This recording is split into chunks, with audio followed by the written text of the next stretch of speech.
Hello, my friends. Welcome to the Life Shift podcast. I am joined here with a special guest, Justin. Hey, Justin. Hey, Matt. Glad to be here, man.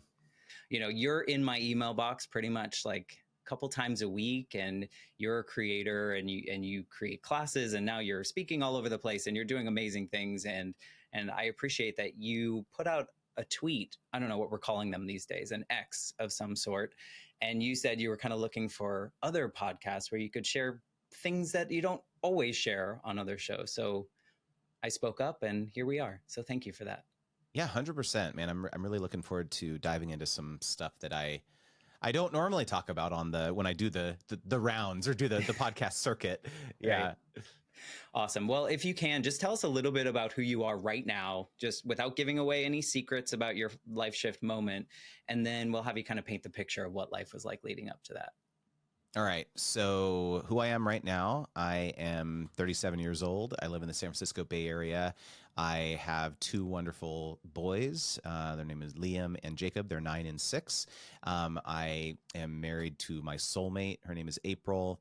And we've been together almost 16 years, almost 17 years, actually. So we've been together a really long time. And I am a sponsorship coach. So I teach creators how to find and negotiate their dream partnerships with brands and companies to help support them along their creator journey. I have a lot of it's been a very circuitous path to how I started educating people. I have past lives in medical devices. I'm an engineer, schooled as a computer engineer.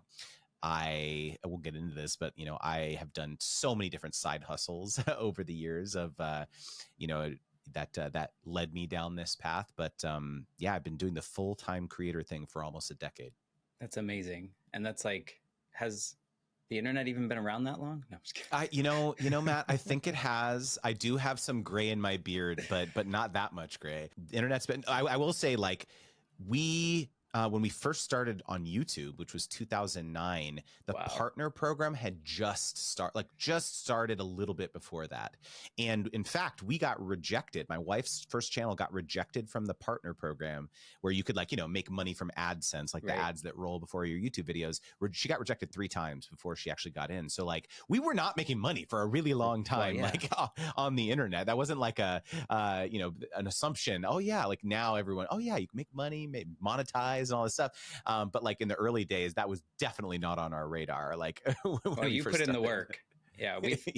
I think you've earned all the things that you've created for yourself. So I'm forever inspired by what you do and just watching that and being like, someday, after a while I will get there.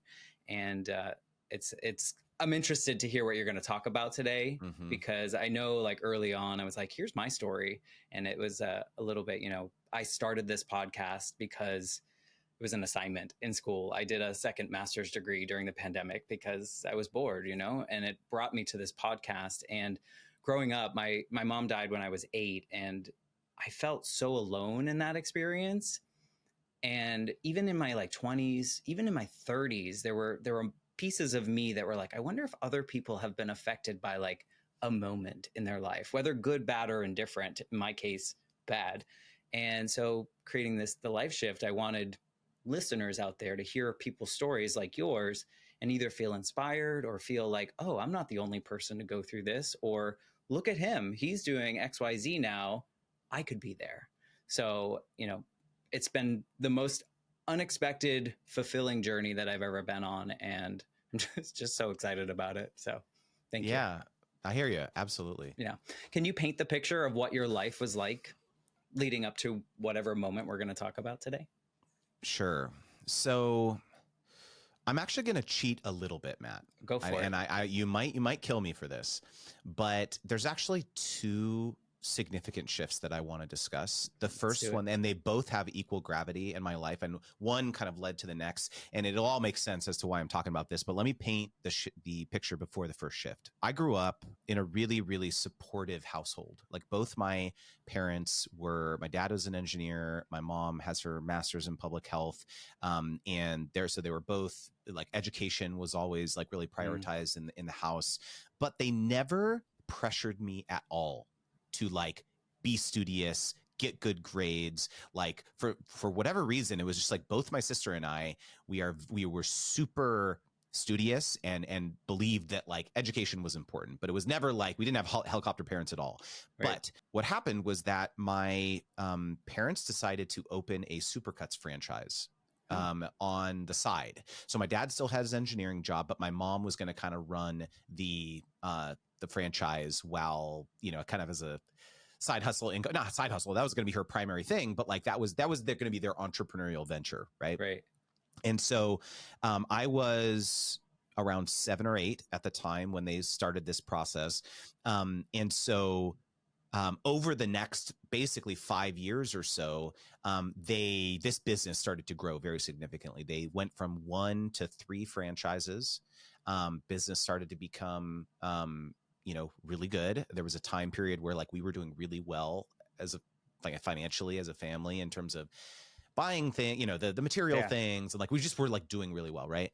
And that was being exposed to that in my family growing up had a really profound impact on me and my kind of this kind of nascent part of my upbringing this formative part of my upbringing I was like surrounded by entrepreneurship and like what that was like. So I started getting bitten by that bug. I started doing these like car washes. I don't know why like my parents let me do this, but like we had this garage sale sign or this like my mom for a while was a realtor, and so she like had the A-frames, the open house thing, and so I would take it and I would put like computer paper over it and I would put car wash, and we lived on this like major street, and I would go out there and I don't know why, but at the time I was already like, okay, I need to charge differently for trucks and SUVs and vans because that takes more work. So I was like price discriminating already, at a really early age. And so every weekend I would enlist my buddies from elementary school. Literally, Matt, I was like in 4th or 5th grade when I was doing this,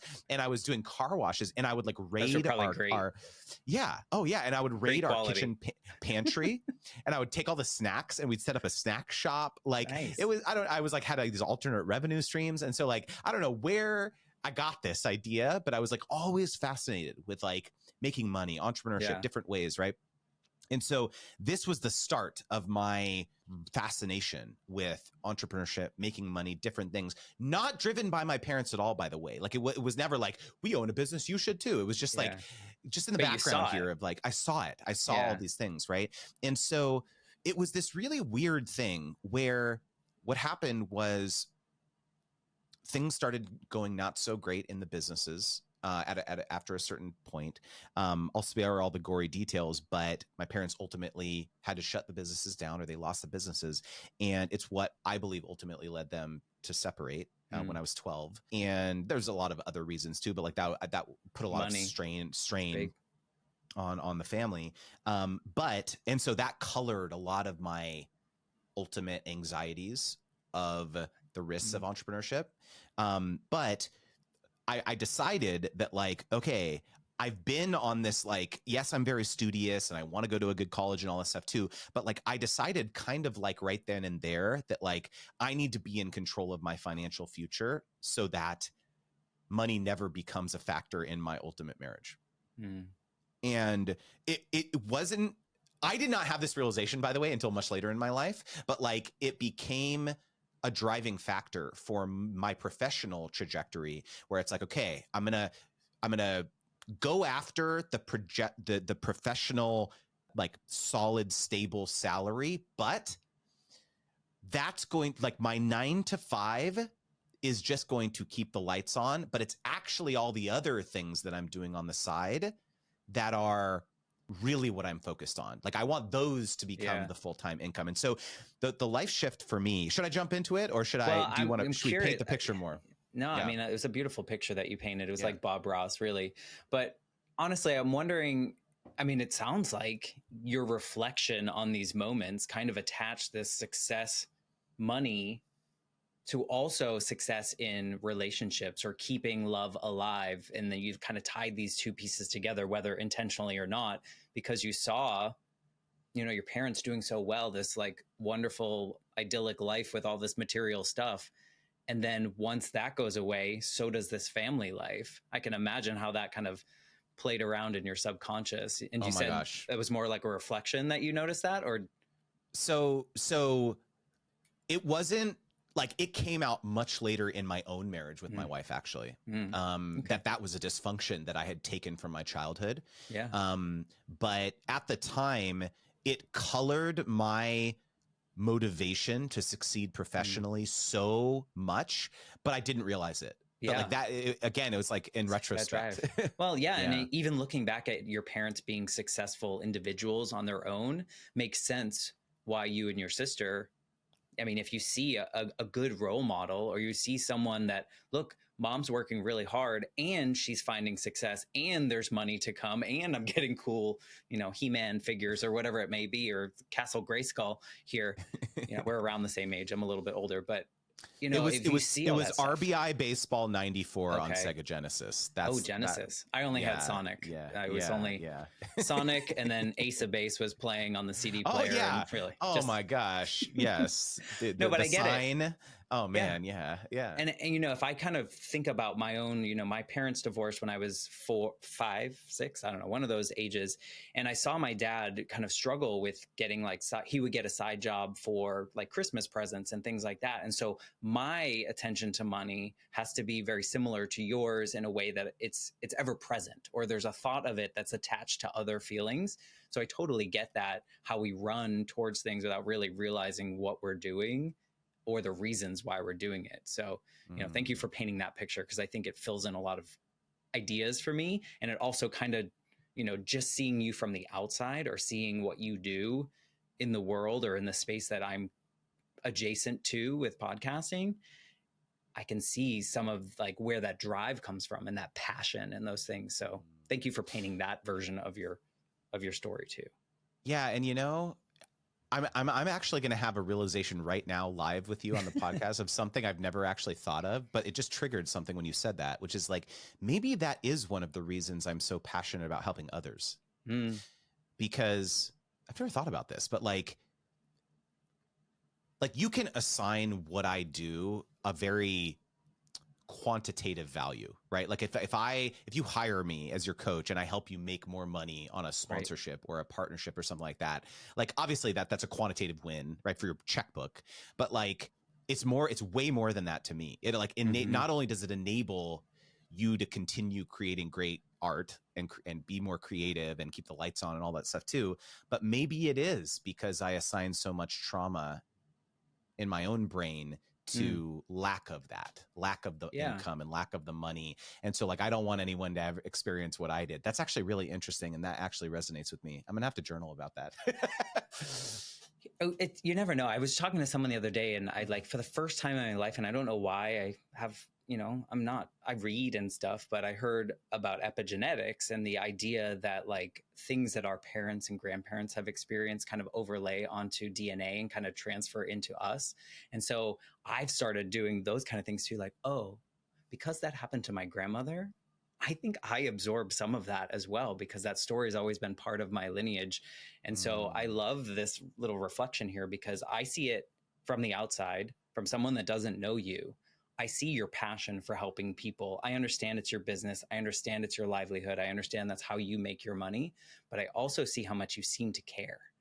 And if we go to your backstory, it's almost like you care enough because you want their relationships to exist. You want that love to exist in their life, and in maybe somewhere back here, that money is associated with that. So, well, you know what, Matt, it's very interesting, because I know from my own personal experience how stressful it is to try to prove to the people in your life that this non-traditional thing that you're trying to do in your career, that it's ultimately going to pay off down the line. Because I had so much adversity and doubt that was assigned to this crazy thing that my wife and I were doing on YouTube back then, that it was a lot of like, kind of like chip on my shoulder. Like, I want to prove you wrong. Like this can be a livelihood. This can be something that, is stable and can provide for my family and all this stuff too. And so I want other people to experience that same level of stability. I think now that I'm thinking about it, man, this is therapy. This is definitely therapy, Matt, because honestly, it's like that can prevent so many people from continuing. Oh, for sure. Right. Because if you don't have the support. Yeah. Mm-hmm. We absorb all that. And you started out saying that your parents were very supportive of just you know, like your household was supportive and whatever you want to do. Did you find that going the traditional route in college was like a check mark for you, but that wasn't like really what was driving you or you wanted to do? So the lead that I buried in my story Yes. was that I actually wanted to be a professional musician my whole Okay. life. That was actually, I thought I was going to be a concert pianist. That was like, because I'm trained in opera, piano, like music. Like I've been in bands. I was in a metalcore band in high school. So like music has always been a big part of my life. And one of the primary reasons I chose UCLA to go to engineering school was because I wanted to be in the music scene in LA. That was like a major factor for me. And so I was like, okay, I'm going to graduate as quickly as possible so I can start pursuing music. And it actually kind of runs counter because it's like, how can that actually provide a stable livelihood for you? But it was like overlaid on, you know, I had all these like really complex interests as I was growing up. And so here's what happened. So my parents split when I was 12. Mm-hmm. I was very studious, did all sorts of extracurriculars. I'm an Eagle Scout. I did lots of things growing up. And then I came down to this decision of like music school or engineering school. That was like what I thought was going to be my two paths. And I actually like had a lot of friction with my dad in particular because he's an engineer. He like wanted me to have a stable livelihood, a stable job and all this stuff too. And so we really kind of butted heads about this topic when I was applying to schools. And he basically finally it came to a head and he was like, look, if you go to engineering school, if you want to go back and get your music degree, I will help you. I will support you. And I was just like, fine. And so like, ultimately I ultimately decided to do that. And then what happened was I still had this kind of like entrepreneurial, you know, stuff running through my veins. And while I was going through school and while I was pursuing all these other, you know, side projects, I met my now wife. And so everything like things really started to transform for me at that time when I decided like, okay, maybe the music thing isn't really my top priority right now, because really what I actually believe now that I've met the woman who I ultimately want to marry, I actually have different priorities. And that was a really seismic shift for me. It's not the life shift yet. But what ended up happening was graduated, got a job in medical devices, was, you know, pretty on a stable path, career trajectory. And I was trying all of these different side hustles, Matt. I was like, okay, I want to, you know, maybe affiliate marketing is for me, and I'm going to like do the website stuff, or maybe I'm going to, you know, You're showing your age. But yeah, I'm totally totally showing my age. And then one thing I got super fascinated with was I always loved Antiques Roadshow. And this idea of like finding a hidden gem that is ultimately going to be worth like $100,000 or something like that at auction or something. I don't know why I got so fixated on this idea. And so I started learning everything I possibly could about art, specifically California Impressionism and bronzes around this time. And there was a couple auction houses in Southern California that I would follow, like in terms of like the completed listings. So what I would do is I would figure out what the range, the estimate for this piece was at auction, and then what it ultimately sold for, because they had all those records. In addition to that, there was a pretty vibrant at that time resale art market on eBay, if you can believe it or not, where you could also do that, where you could see, okay, what are things selling for, right? Because you can look at completed listings. And so I started compiling this really robust list of like ranges of what things were selling for. And then I would hit the ground and hustle at every estate sale and yard sale and swap meet that I possibly could in SoCal, and hunt for paintings and bronzes, and then I would resell them at auction or on eBay.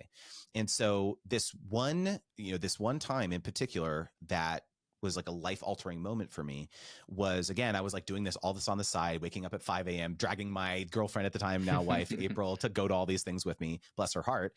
But I had been following an artist named Erte, very popular artist in the 70s, 80s, 90s, specifically with bronzes and lithographs.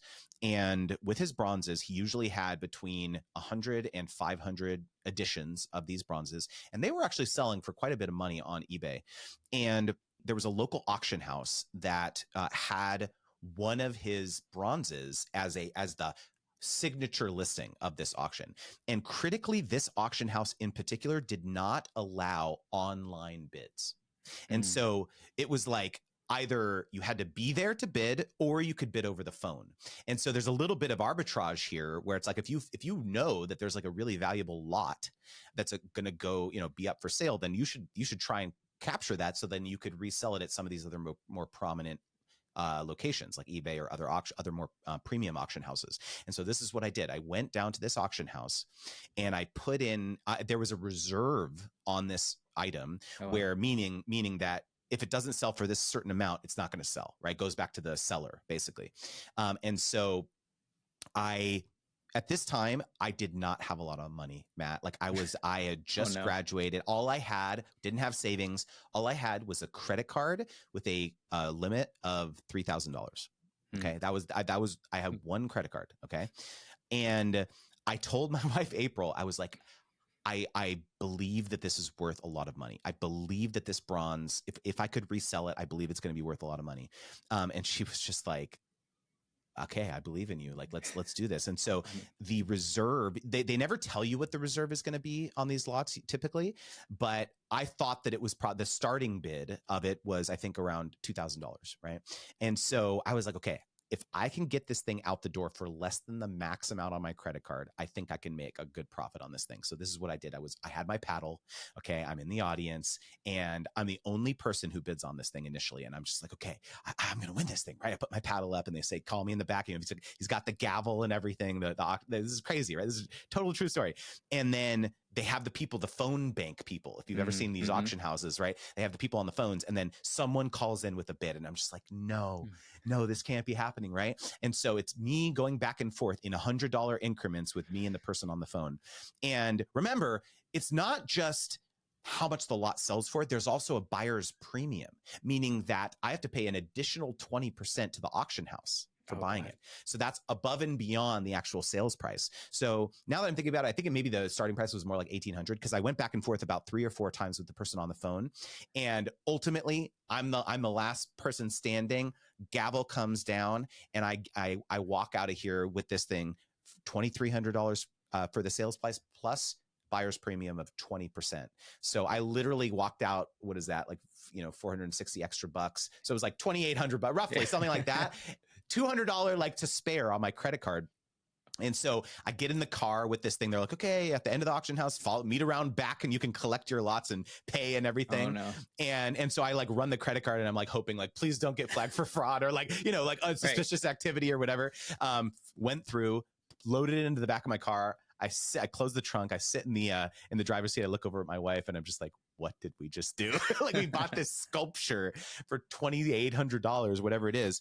And so the next day, Matt, I turn around, I take a bunch of really high quality photos of this piece and list it on eBay for 99 cents, no reserve. No reserve. No. Oh, wow. And so what I had noticed, it's very brave. So what I had noticed was that the auctions that ultimately performed the best based on all the research, numbers that I had crunched on eBay was the ones that were 99 cents, no reserve, 7-day listing. Those are the ones that ultimately went for the most money because in this sculpture niche, because people thought they were going to get a deal. They're like, oh, okay, like I remember those days. I'm gonna really get a good deal, and maybe I'm gonna be the one to flip it and make some money on it, right? And so I thought to myself, I'm gonna do this, right? So we fast forward, 6 days. There had been a couple bids on it, but it's only around $1,500. And the final day, and I am crushed, Matt. I am absolutely crushed because I can't take a $1,500, $1,300 bath. I did not have this money, right? And so I was literally crushed, and I was like saw my entrepreneurial dreams like flushing down the toilet. And so we get to 6 hours left. Okay, we're at 1,800 now. I said, okay, all right. We get to 3 hours left, and I'm about 2,000 now. Okay, $800, like that's okay. I think I can handle that, right? We get to an hour left, and we're at about $2,500, 30 minutes left. We're now at $2,800.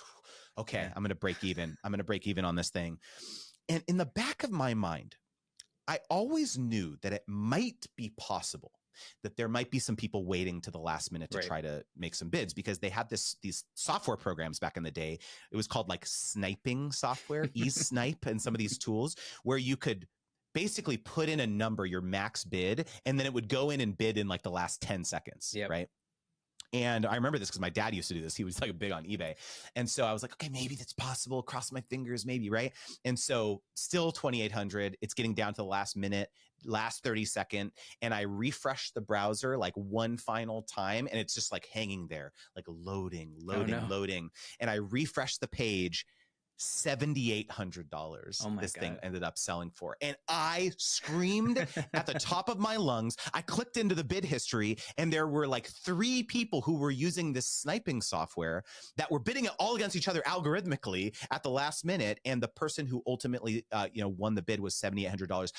My wife leapt into my arms, and we just couldn't believe it. Turned out that the person who bought it was in OC in Orange County, so not that far away. So I actually arranged to meet them in person to hand off the thing instead of shipping it to them. And it was so shady. Like we met in this like strip mall, and it was a collector. Like it turned out to be a collector, and he gave me $7,800 in cash. I'll never forget this, Matt. And I went home and I saw this picture. I wish I could find it, but I fanned out all the money. Like this, I feel like every entrepreneur has this moment where it's like their first win, right? Yeah. And I fanned it all out. I have a picture of me like with the money, right? And this was my big life shift, my very first life shift map, where I knew from that moment I could never have a traditional job again. Yeah. Like that feeling of identifying something like a gap in the market or something where it was like, I did all this work and I discovered something that other people didn't know. And I then ultimately was able to turn that into something that someone else valued. And I was able to kind of profit from that knowledge arbitrage, I guess. I can't even describe to you. And that then changed my whole life, because I transformed from looking at my professional career as like the way in which I'm going to have stability to like, no, that's the side hustle now. And all these other things I'm going to be trying, I'm going to try to turn those into my full-time living. Yeah, I can imagine that experience. I mean, that experience brings me back to the days of like, you really wanted a video game on eBay and you're like waiting to the last second to try to win that one for cheap. Never worked because of your example right there. But I can see how something like that could probably give you, I don't know if you didn't have this before, but did it give you more trust in yourself? Like you could believe like that you put in the work, so therefore you should trust yourself. You're not going to win every time, but did it give you any more confidence? So I was actually quite confident in myself in general to like even put something like that on the credit card, because I knew, I was like, I knew. But you were doubting yourself. I was doubting myself. But what the thing that it actually taught me, which was actually part of the primary life shift, was that I could have outcomes beyond my wildest expectations. Like I knew that my expectation was like, I'll make $500 on this or $1,000 on this, but to make $5,000 on this, it was never even in my mind that could even be possible. And so that was why I was like, wow, there's actually things you can do in life and in business where you can actually make 5 times, 10 times the amount of money that you think of. That was mind blowing. Yeah, that stretched my mind of like what could potentially be possible. Because to date, I was having W-2 income every 2 weeks. I'd get my check. I was crunching pennies, and like I had a spreadsheet where we were tracking all of our expenses. And we were young. I was like 21 or 22. My first, 23 probably around that time. And so it was like that was the big thing. It was like, wow, I didn't actually realize that was even possible in life. Yeah, and I think a lot of us don't. Do you think that some part of your initial confidence, and I mean, having an engineering mind probably helped you a lot in figuring out which pieces and analyzing the market and all those pieces. But do you think a piece of seeing your parents as successful business folk or doing their thing, do you think that instilled some of your confidence? Do you think you gained some of that because you saw their abilities being rewarded in some capacity? And the reason I ask that is because in my case, I never felt like I dreamt big. Like I felt like I never could, like I just had to do what was next in the list. There was never like this extra dream. There still really isn't. And I think a lot of it is from what I've seen in my own family. So I'm wondering if that resonates with you at all. I think it was a mindset that in particular, my dad taught me growing up. So this was so there's one story in particular that I think will make this point. is when I was a freshman in high school, so 15, we had an assignment where our teacher, we had to interview someone who was in the career that we wanted to have. So we had to do a research paper about it, right? And so remember, I wanted to be a musician. And so I found someone who was living in San Francisco or working in San Francisco, and they were a music producer. And I was like, oh, like I want to, I basically reached out to them. I told them about the project. Like, can I interview you for this, like, right. high school paper, this type of thing. I want to be you, basically. Yeah. And so they agreed. And I went to my dad and I said, Dad, can I have permission to go take BART, which is like our subway type system in the San Francisco Bay Area, into the city, because we lived in a suburb, and go interview this person? And instead of saying absolutely not, because I was like, I don't know if there's any way my dad's going to say yes to this. This is crazy, right? And he basically said to me, I will only allow you to do this if you can put together a comprehensive plan of exactly how you're going to get there. I want the times of the trains that you're going to be getting on. I want you to show me the exact map of once you exit the station, how you're going to get to this person's office. I want to know more about this person. I basically come to me with like a plan of like, how are you going to do this? You're 14, 15 years old, whatever. Give me a plan. And so I was, at the time, I remember being like so annoyed. I was just like, oh, Dad, like, come on, this is so annoying. Just say yes, right? No, I had to go down. I had to do like an extra report, basically, let him me be able to do this, but I did it. At that time, I was MapQuest. You remember? Like I had to, there was no Google Maps, right? So I had to go. I printed out the turn by turn directions, and I drew it on the map and like how I'd get out of the station. And then I go and I like present him with this report. He looks at it. He said, "Okay, you can go." And so I just remember feeling so empowered by that exercise, that like, and I remember the whole time I was on this trip, just this tremendous feeling of pride that I was like allowed to do this thing. And that really, I remember that moment in particular as like if I put in the work to be prepared and put in the work, like to game all possible outcomes, right? Like, well, what if this happens, or what if that happens, or what if this happens? I think, to your point, like that has, I can draw the parallel to that in so many things, like the story around buying this piece of art. It was like, I feel as though I had kind of prepared. I had done the data. I knew that it wasn't like I was just buying it for no reason. I have seen pieces like this sell a lot of, multiple times. So it was like, I've kind of gamed it all out. And I think that, you're right. Like that gave me the fortitude, or the, confidence to make a judgment call like that. Do you find yourself in all the side hustles since, or the things that you and your wife have put together, or what you're doing now? Do you put in a lot of that like report ahead of time? Like, how am I going to get there? 100%. Man, I mean, when people always ask me like, oh, how did you go full time as a creator? Like that seems just happened to me. Like, like 2004, because my wife went full time 2012. I was 2014, 6 weeks after my first son was born. That was the other thing. Our friends and family were like, are you nuts? Are you high? People don't get it. You're going to give up a six-figure medical device job to be a YouTuber? Like, what is wrong with you? Right. And again, I had to remind people, like, this was 3 years in the making. Like, once my wife quit and I kept my job, for the medical benefits and all that stuff too, like that was the moment where I was like, okay, let's put the plan in place. Like, I have to be making at least $10,000 a month in incremental income above my 9-to-5 salary in extra income, right? So if, let's say I think I was making around 100K at that time, like I need to be making 10K above that. So like almost like 200K to know that if I do ultimately quit and the 9-to-5 salary goes away, we have a little bit of buffer.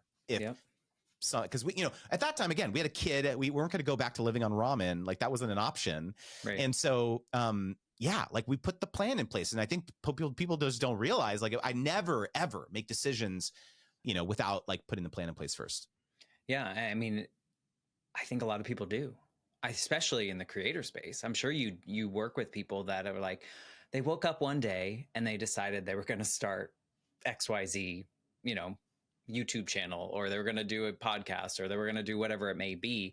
And I think, like having a parent like that forced you to do something that was probably so annoying as a 14-year-old to have to like put together, on your dot matrix printer. I know we're past that, but like on MapQuest and figure that out. I mean, the lesson that little throwaway little story can teach someone that led to this, like it's so interesting to me, because I feel like this creator space, and probably the people that were the naysayers in your life, it feels or it looks like it could be something that someone jumped into, but all the successful people are people like you that like took a long time to get here and did the legwork and did the report ahead of time, and then weren't just jumping into it. They had a plan. There was a plan of action. Even that story about the auction, I mean, all the legwork that you did, like watching other things sell and how they sold and how you were going to do it on eBay.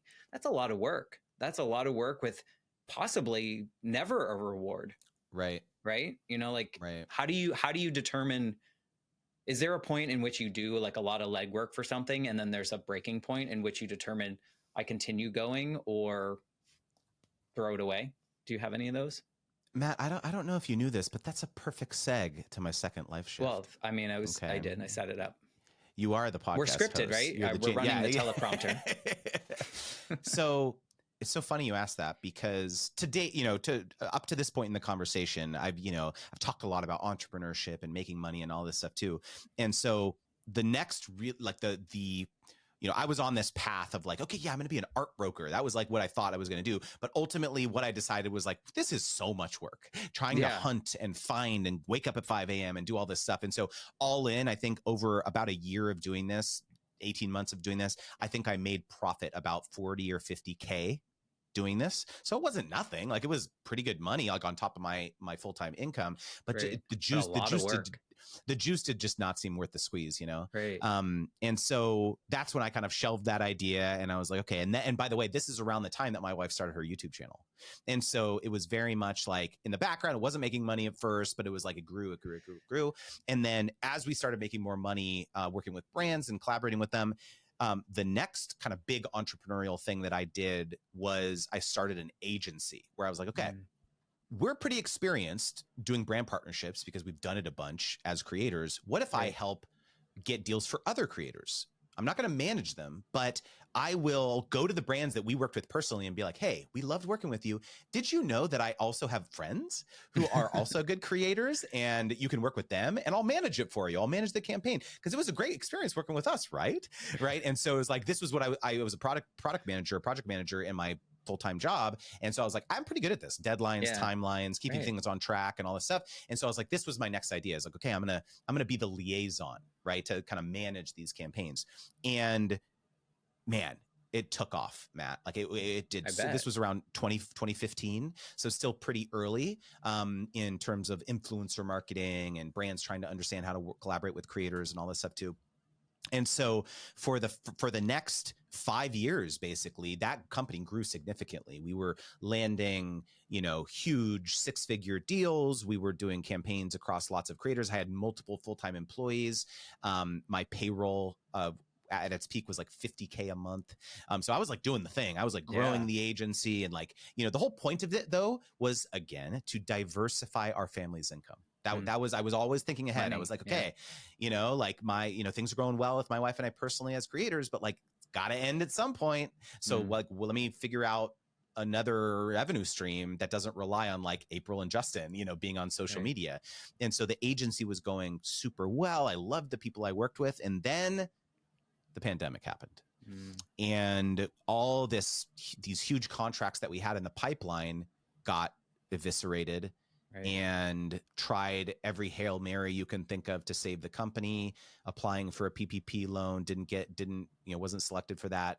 Try to discount our services to try to, get something going. But if you remember the early days of the pandemic, it was like, you didn't know when things were going to open back up again. Advertising, a lot of our clients were like, travel and hospitality, retail, like a lot of the major sectors that were hit by the pandemic early in the days. And so I came to this crossroads where it was like, either I can run the business into the ground, like go to until we have $0 in the bank account, basically.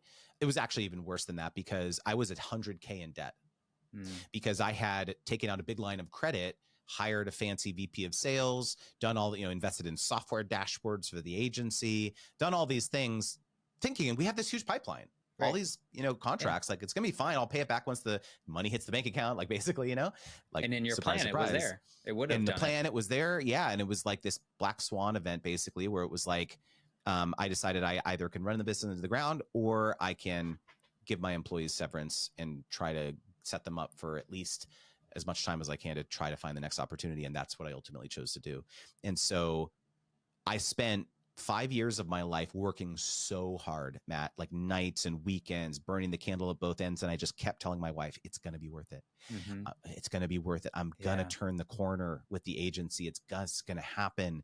And then for that to not only spectacularly fail, for me to have to lay off all of my employees, for me to feel as though the last 5 years of my life that I've spent was for nothing basically, and I'm in debt. It was worse, right?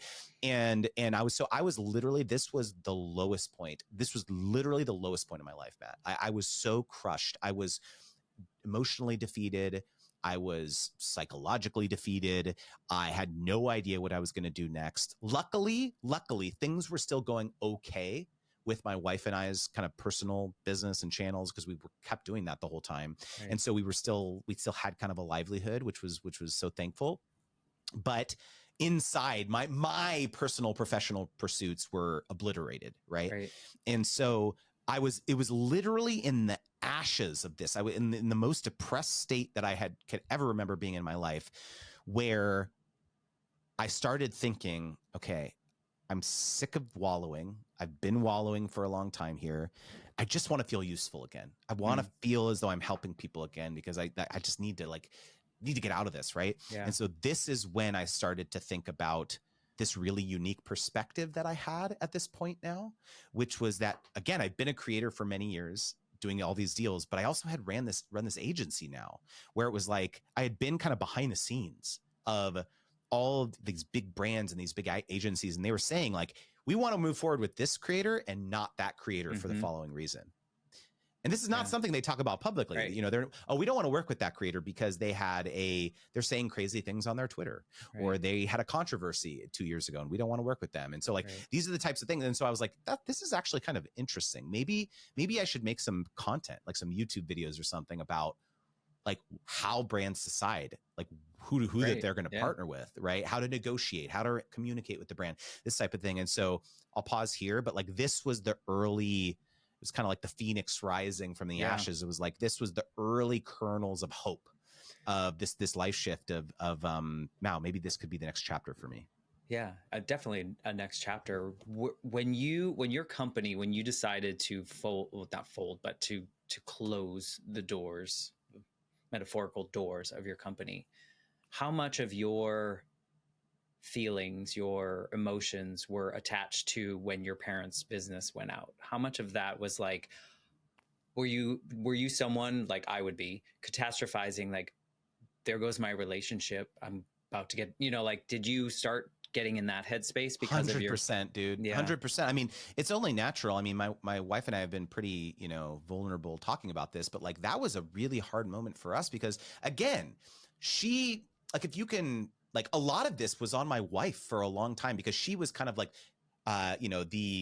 the face and the name behind a lot of the brands, and the partners who would want to work with her came in to work. I want to work with April, right? And I was kind of behind the scenes, and I'm in the content sometimes, but a lot of the time it was like, we want to work with April, right?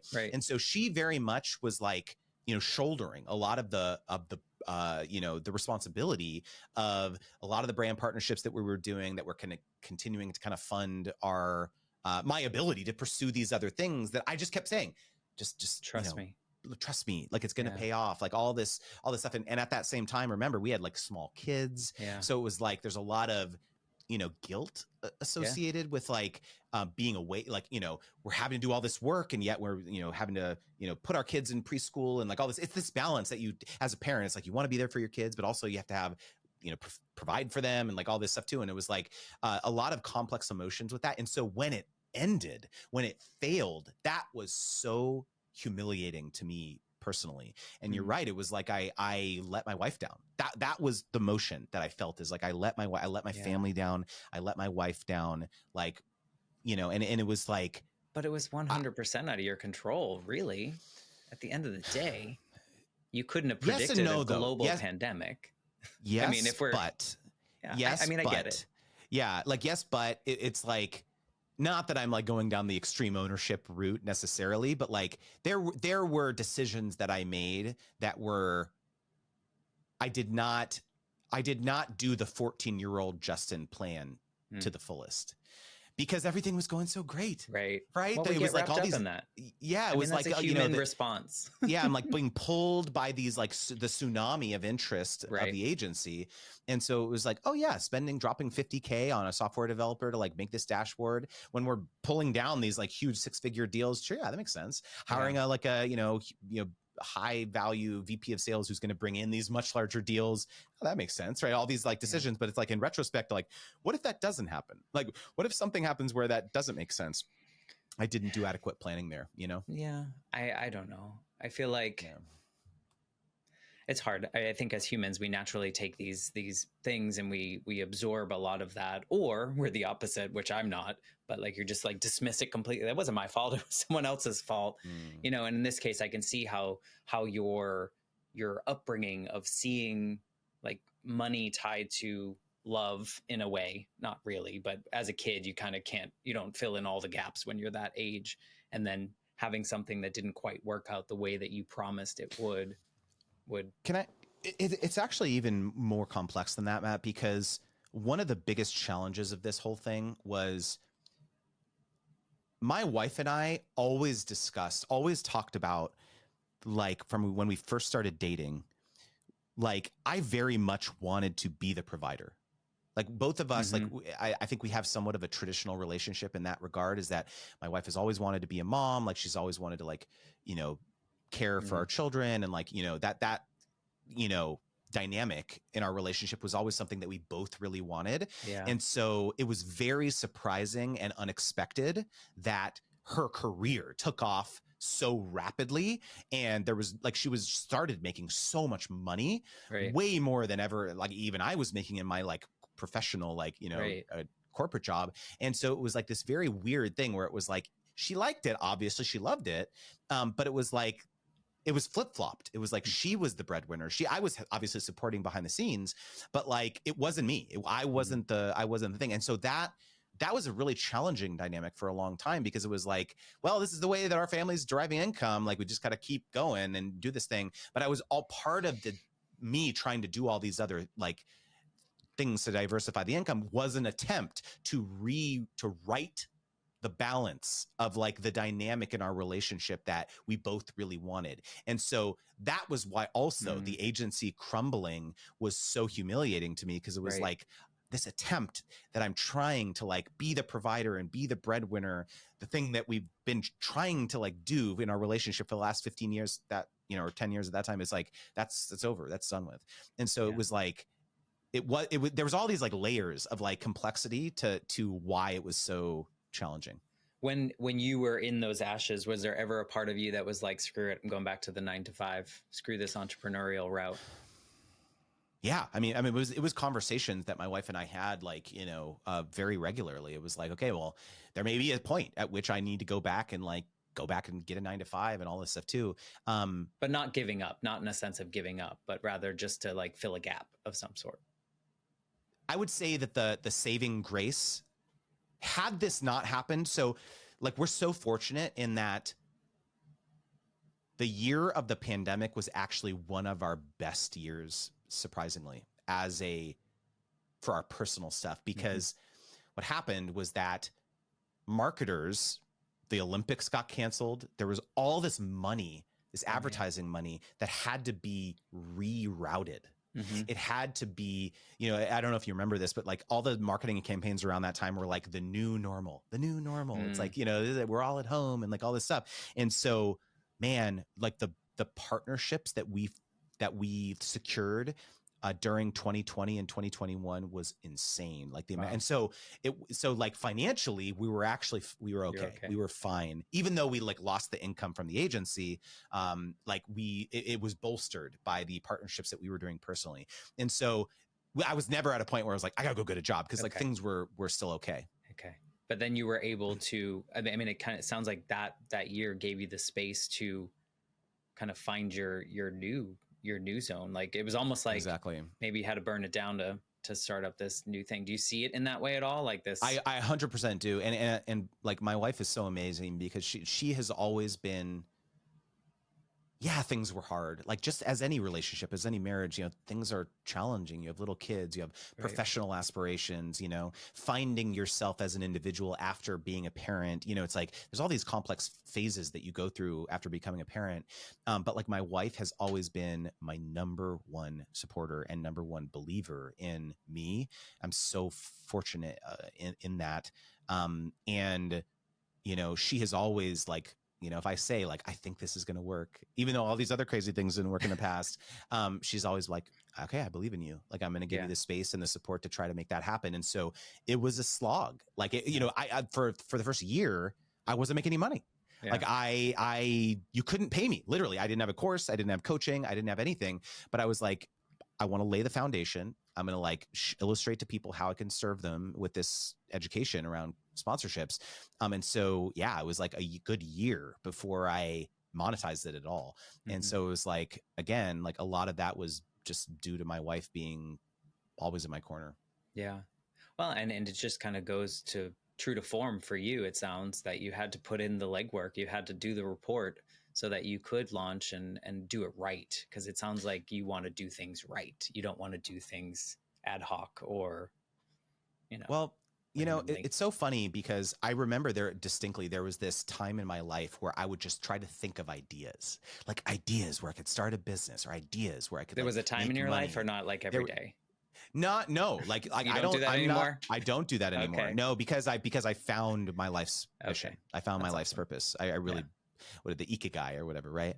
But there was a time when I was younger that was all I thought about. Yeah. And the funniest part about it was that like the thing that ultimately became my life's purpose was a series of failures, right? It was a series of like this very circuitous path of like, I never would have been able to have the perspective of, what it's like on the other side had I not run the agency. I never would have had the experience had we not grown the YouTube channel. I never would have had the experience of like how to have the confidence to do this had I not quit my 9-to-5 job and dealt with all the blowback from our family and friends and support network of that decision. And so it was like a lot of, my confidence to start this business came from this like kind of litany of false starts throughout my life. And I think that sometimes is how it is. It's like, life happens when you're making plans, Yeah.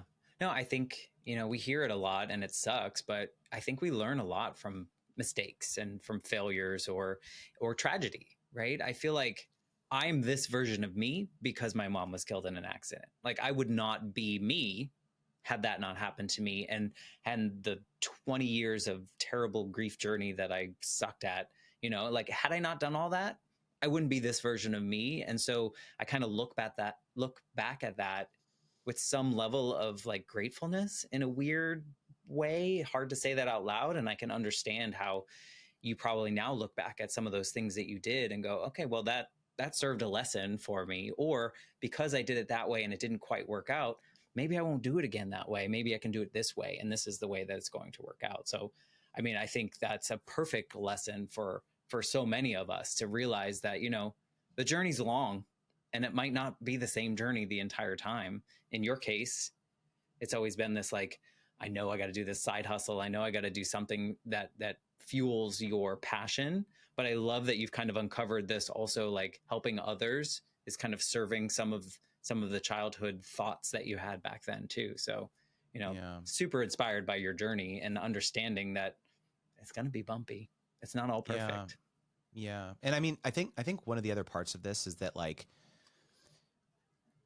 I'm very self-aware now of what it is that lights me up, because before I very much was intoxicated by the end of the rainbow. I was like, oh, the sale of the agency or the money mark that the check mark of when I get there. And what I ultimately realized when I think back nostalgically around kind of the good years of running the agency, and or even the good years of starting up our YouTube channels and all that stuff, the things that I literally immediately think of are the moments where we were squarely in the messy middle. It was like I remember there's this funny anecdote where it's like, the reason that I wear an eye mask to bed now is because there was a time where I still had my job and my wife had quit to focus on YouTube, where she would stay up till 2-3 o'clock in the morning every night, hustling, commenting every single comment on the videos, direct messaging people like, hey, let's collaborate, like all this stuff too. And she had the light on and I had to go to work in the morning. And so I started wearing an eye mask. I'm like, those are the memories that I think about of like growing this thing. And so it's like, I've been so present of mind while I've been building Creator Wizard, because it's like, I know that exactly where I'm at right now in this moment, talking to you and doing the things that I'm doing right now, this is what I'm going to remember in 10 years or 15 years or whatever. I'm not going to remember whether there's, if there's some sort of like, flag or milestone or acquisition, some big financial outcome. I'm going to completely forget about that. I'm going to remember the people, the creator that's in my DM right now saying they just got their very first brand partnership. That's what I'm going to remember, and it's like, I think remembering, for anyone listening or watching, it's like, what is that moment for you? Is there a moment where you're like, can you be self-aware of the things that light you up in this moment, rather than always thinking about the next step? Or like, I had this problem for a long time where it was hard for me to be present of mind with around my family or my kids, because I was always thinking about, the work I got to do, or the person I got to get back to, or whatever. And it was very hard for me to be present in the moment. But like, if you're able to just like be completely still and present of mind in that moment, regardless of what it is, it's something in your personal life or in your business life or whatever, and realize like, this is the thing that I'm going to remember, this moment right now. This is the most important thing and I need to focus on it. Yeah.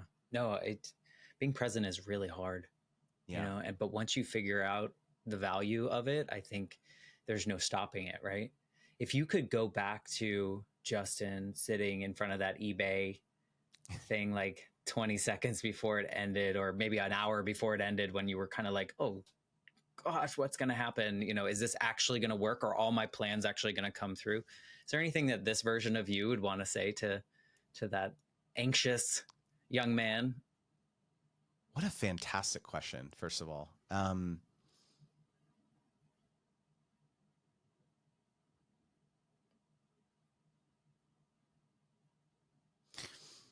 I think at that time in my life, every major decision that carried risk felt like life or death. It was like, if this doesn't work, I don't know what I'm going to do next. Like that it felt so, I think because the stakes felt so much higher back then, because I still felt as though I needed to prove myself to number one, to myself, and number two, to everyone in my life, like friends, family, et cetera, peers. And I think probably what I would reach back through time and put my hand on the shoulder of Justin from 30 seconds before the auction listed.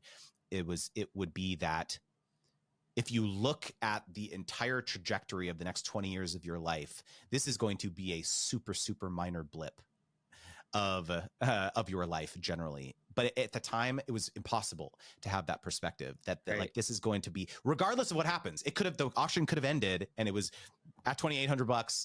I don't make any money. In fact, I probably lose a little bit of money. Like that would have felt like the end of the world to me at that time. And so, obviously it didn't happen like that, but there were a lot of moments where that did happen. I actually did, we could equally sit here and talk about other listings that I did where I tried to flip it and I lost money. So there definitely were stories like that where I felt really humiliated and bummed and all this stuff too. I remember buying a piece of art that turned out to be fraudulent. It wasn't the artist that I thought it was, and I lost a bunch of money and all this stuff. So there were definitely moments like that, and they felt super, super embarrassing at that time. But like, if I could know what I know now, that like, okay, this is just part of your formative years of becoming mature and responsible and a business person and an entrepreneur. Just strap in.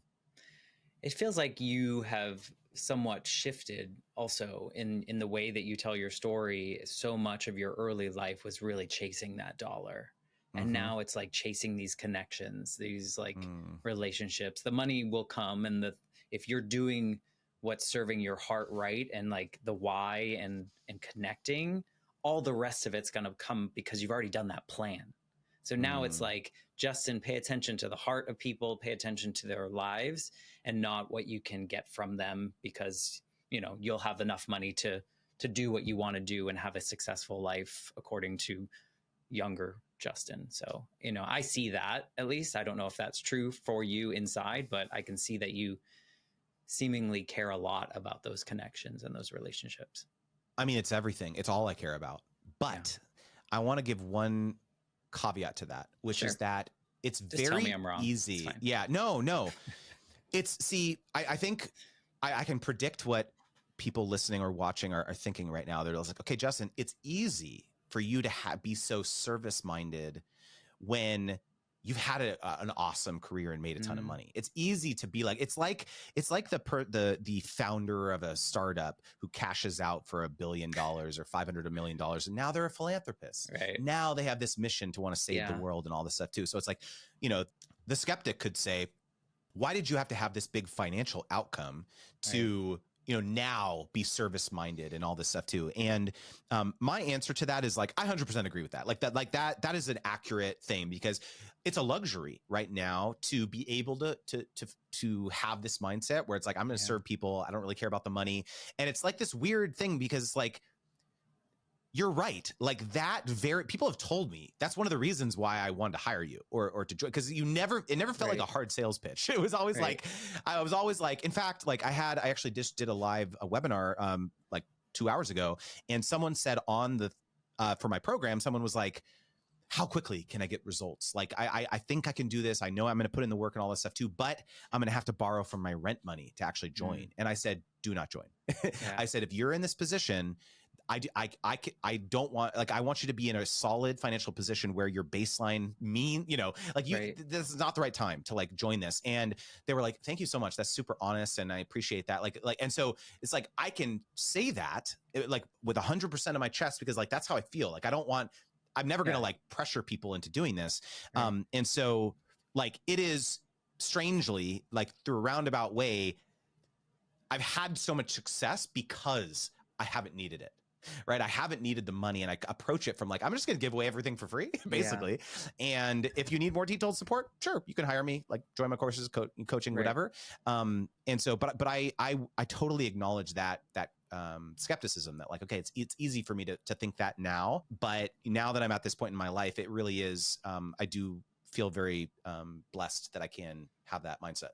Yeah, I mean, I see how some people might think that, but you also need, I think there's a level for all of us as humans. We have to hit something where we can feel successful enough in our own space or whatever our goals were, so that we can give back. I don't think, you know, you have to be self-serving at some point in your life to get to a place where you can help others. Because if you're not helping yourself, you're not going to be fully equipped to help the other people. So if you hadn't found these successes, if you hadn't failed a couple times and found something else, you probably wouldn't want to help these people as much because you didn't learn as much, you know? And so I think that's just part of the journey. And I hope that people listening aren't like, well, you know, he was a jerk before, but now he's nice. And, you know, like what all these, it's not really about that.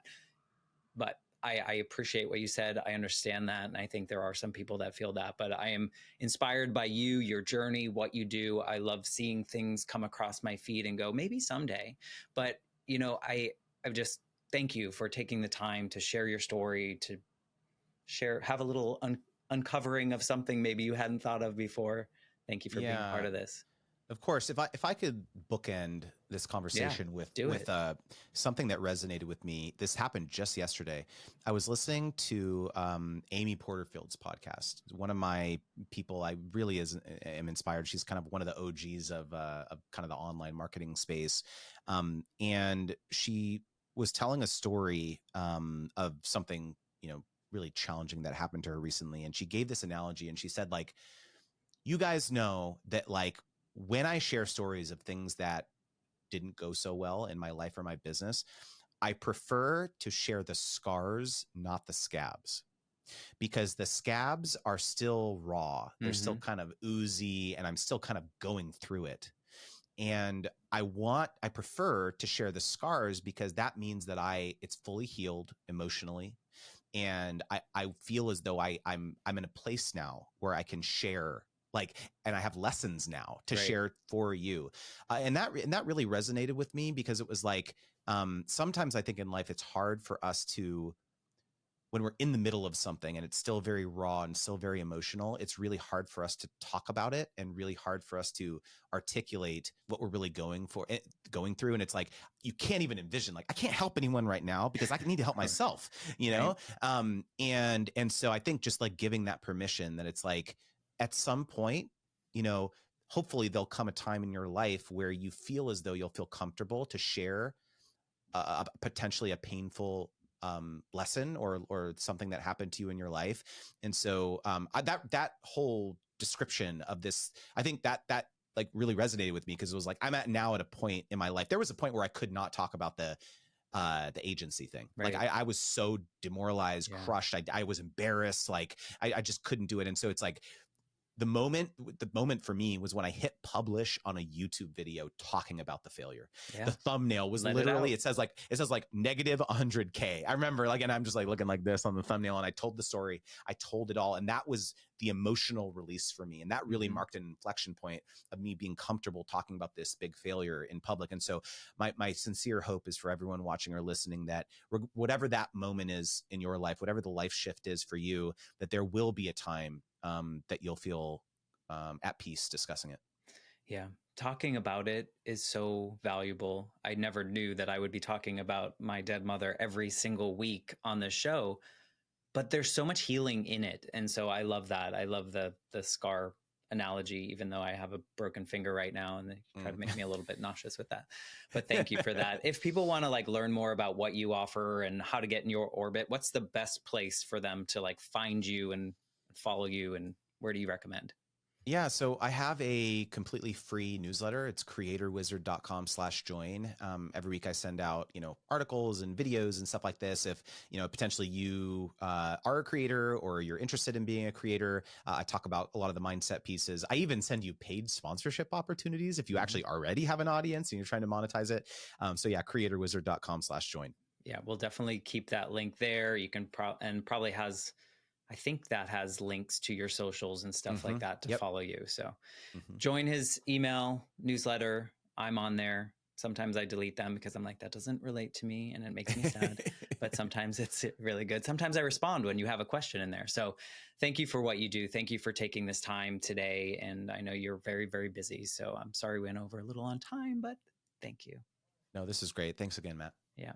And if you're listening and like watching this, or I always say listening because I'm podcast first, but then there's the video. So if you're doing one of those things and you found something that Justin said really interesting, please share this with a friend or someone that you think might resonate with his story, and be so grateful as an indie podcaster over here. So thanks again. And we'll be back next week with a brand new episode.